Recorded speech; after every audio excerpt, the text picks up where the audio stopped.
Крещение Господне – один из 12 важнейших христианских праздников.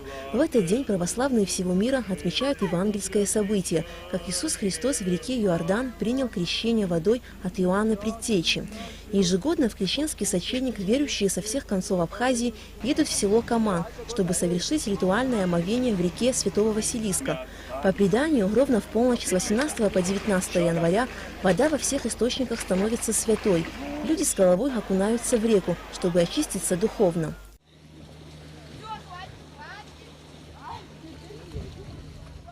Верующие признаются, что после омовения в святой воде они чувствуют легкость и благодать. Поздравляю весь народ Абхазии нашей с крещением, с праздником крещения. Потрясающие чувства здесь на Каманах. Каждый год приходим. Очень приятно, что здесь очень много людей собралось. Чувствуется вот этот дух, то, что все мы едины с Богом в этот момент. Ощущения на самом деле прекрасные.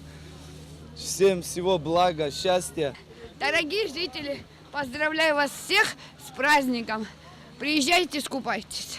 Ежегодно в крещенский сочельник здесь создаются необходимые условия для тех, кто омывается в реке. МЧС обеспечила светом место проведения молебна и крещенского купания. Для этого была задействована специальная мобильная техника и оборудование. Благодаря освещению верующим не пришлось окунаться в воду в темноте.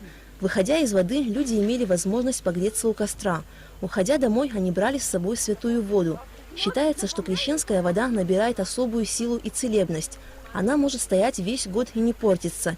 Ею лечат раны, окропляют каждый уголок своего дома. Сегодня выдалась возможность сюда приехать. Конечно же, искупаться не получается, но святой воды, конечно, набрать получилось. Еще раз всех жителей Абхазии с праздником. 19 января с утра в Сухумском кафедральном соборе состоялось праздничное богослужение, а затем управляющий Абхазской православной церкви отец Виссарион совершил чин великого освящения воды.